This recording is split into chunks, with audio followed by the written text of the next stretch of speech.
A situação dos criminosos da Lava Jato que usaram o poder judiciário para interferir na eleição presidencial de 2018 só piora. Apesar de os filhos de Bolsonaro tentarem minimizar o escândalo Moro Dallagnol, a República está pegando fogo. Centenas de juristas, advogados e juízes, além da OAB, querem o afastamento de Sérgio Moro do cargo de ministro da Justiça. O Congresso quer uma CPI. O STF vai se reunir nesta terça-feira em reunião extraordinária e, a partir dessa reunião, a Suprema Corte pode soltar Lula a qualquer momento.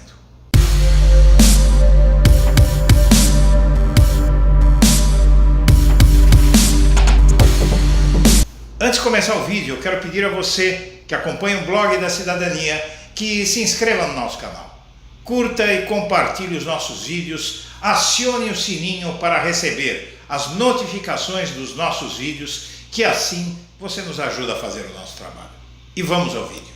Convenhamos que tanto os fascistas que exigiram a cabeça do primeiro presidente da República do Brasil, que melhorou de fato a vida do povo, todos sabíamos que era assim que Moro, Dallagnol e todo o núcleo duro da Lava Jato trabalhavam. Ou seja, violando a lei, ignorando provas e inventando outras. Os tais indícios. Só não havia provas disso, mas agora, com a reportagem corajosa e incrivelmente competente do site Intercept Brasil, essas provas já existem.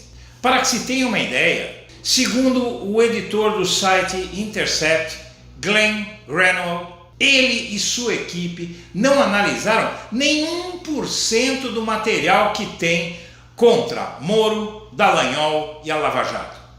O Blog da Cidadania, então, foi consultar o professor de Direito Constitucional da PUC, Dr. Pedro Estevam Serrano, sobre o que deve ou não acontecer nesse caso. Que penalidade Moro e Dallagnol, além de companhia limitada, podem sofrer diante do crime que cometeram ao usar o Poder Judiciário para interferir na eleição presidencial do ano passado e condenar o presidente Lula à cadeia sem provas. Lembrando que, segundo Serrano, Moro violou o artigo 8º do Código de Ética da Magistratura Brasileira e os artigos 254 e 264 do Código de Processo Penal. Todos esses dispositivos, como você vai ver agora, vetam que um juiz tome partido da defesa ou da acusação, para que todos entendam.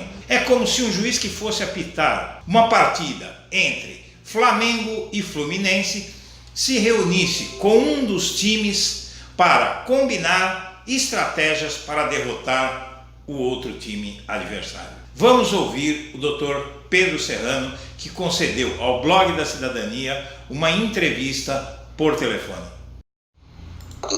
São várias questões, né? Eu vou tentar aqui abordá-las, né? A primeira coisa que tem que se ver é que os documentos foram obtidos por hackeamento, me parece, é o que estão falando. Isso torna a prova, as provas obtidas lá, os documentos, as conversas, ilícitas para efeito de serem utilizadas para incriminar alguém. Portanto, não devem levar a incriminar nenhum dos procuradores ou o juiz, tanto no plano, vamos dizer, de evitar sanções penais quanto sanções disciplinares, né? Agora, por outro lado, elas podem ser usadas para beneficiar réus, né? Ou seja, tornar nulos processos, etc. E eu creio que esse é o principal efeito delas, né? Por exemplo, o juiz Moro claramente orientou lá o procurador, né? Os procuradores, né? Ele, por exemplo, orientou a buscar prova, procure tal prova, etc. Tal, né?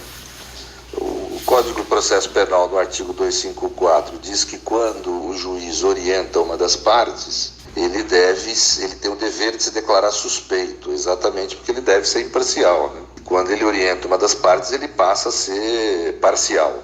E isso é muito grave, isso aí não é... Que me perdoe o presidente Fernando Henrique Cardoso, que eu respeito imensamente, mas acho que nesse caso, no plano jurídico é muito grave. Eu não sei se no político tem realmente essa repercussão toda, isso eu não sei analisar. No plano jurídico é muito grave, porque comprova que o presidente Lula, Vaccari e os outros citados ali foram julgados por um juiz parcial, né? Portanto, o processo contra Lula e contra Vaccari, etc., são processos nulos, processos inválidos, né? E que devem ser anulados, a meu ver, pela justiça, né? Objetivamente falando. É óbvio que vai ter que se verificar, isso é muito importante para não ficar sem cautela e vamos dizer, agindo com imprudência. Tem que se verificar como foi hackeado aquelas conversas, tem que verificar se elas não foram adulteradas, né? Porque o hackeador pode eventualmente tê-las adulterado, exatamente para causar esse tipo de impressão que eu estou tendo, né? Mas se elas não foram adulteradas, tendo essa hipótese, há uma gravidade sim. O juiz teve uma atitude, vamos dizer, excessivamente íntima com os procuradores, orientou conduta, orientou investigação, e isso o torna parcial para efeito de julgar os casos do presidente Lula. Eu creio, inclusive, que não deva anular só o caso do Guarujá, acho que deve anular qualquer caso do presidente Lula em que o juiz tenha participado, né? E aqueles procuradores também. Também achei grave o fato de terem impedido entrevista do presidente Lula, que na época eu reputei como ilegal o impedimento, de terem impedido a entrevista dele antes da eleição e o procurador ali ter declarado que isso poderia ajudar o Fernando Haddad, ou seja, foi uma declaração ali evidente, ou seja, demonstra claramente que houve uma função político-partidária, se utilizou a função pública para fim político-partidário. Não acho que isso deva levar à anulação da eleição, porque só poderia haver uma anulação de eleição se fosse um fato grave o suficiente que alterasse o resultado da eleição. Então, a anulação da eleição, para mim, não se cogita, é um exagero, né? A questão de prender juiz Moro também é um exagero, porque as provas foram obtidas de forma ilícita, não podem levar nem à abertura de processo crime ou disciplinar contra ele, né? Então, esse é meu ponto de vista geral a respeito do assunto, né?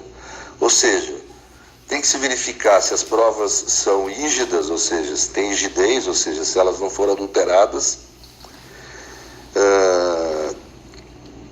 Tem que se investigar a questão do hackeamento, porque houve um crime aí. Hackear telefones é um crime grave, quem hackeou tem que ser punido, né? O jornalista que divulgou não cometeu crime, porque eu sempre insisto nisso. Se um funcionário público tem o dever de guardar um documento sob sigilo e vaza para um jornalista, não é o jornalista que comete crime, é o funcionário público, ele que tem o dever da guarda. O jornalista está no papel dele de divulgar informações de interesse público, é o papel dele na sociedade democrática. Então, não houve nenhum crime do jornalista, houve de quem hackeou, precisa investigar, saber quem é e punir. Mas não pode ficar só nisso. Também, a meu ver, tem que se investigar, nem que seja de forma profilática, esse tipo de prática lá no Paraná, em Curitiba, porque se esse tipo de prática continua lá, precisa parar, né? Não é assim que se faz justiça, né? Não pode haver essa promiscuidade entre Ministério Público e magistratura. Acho que é consequência evidente do que foi divulgado ontem a nulidade dos processos, como eu te falei, do presidente Lula, do Vaccari e de outros envolvidos ali. Mas isso não implica, eu quero destacar, Eduardo, não implica a nulidade da Lava Jato como um todo. Apenas dos processos que foram referidos ali e que venham a ser referidas nas próximas matérias, né? Porque o jornalista lá do site fala que vão vir várias outras matérias, nós temos que aguardar daí, né? Portanto, eu acho que não se deve, de um lado, exagerar, ficar falando que Moro vai ser preso, que vai anular a eleição, mas, por outro lado, também não se deve amesquinhar o problema, querer tratar como se fosse algo natural, que não é. É a prova cabal de que Lula foi julgado por um juiz parcial e por um processo fraudulento, né? Que foi tratado como inimigo e não como um cidadão que eventualmente errou, né?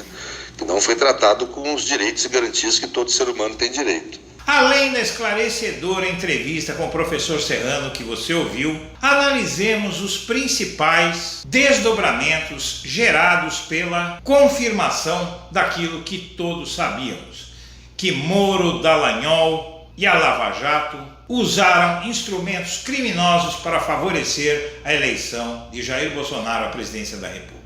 1. O Conselho Nacional do Ministério Público vai analisar a conduta de Deltan Dallagnol no âmbito do escândalo da manipulação do processo contra Lula. 2. A ONU irá analisar o escândalo envolvendo o juiz que encarcerou Lula, Sérgio Moro, e como a conduta dele viola a lei brasileira.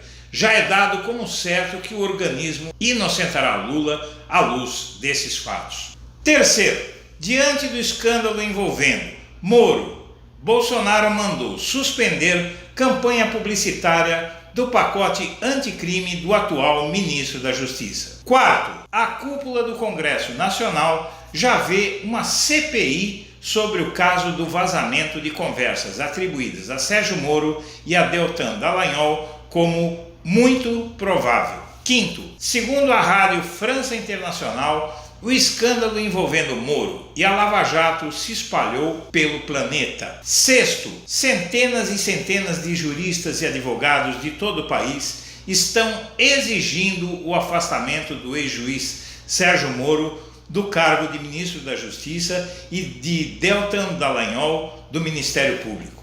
7.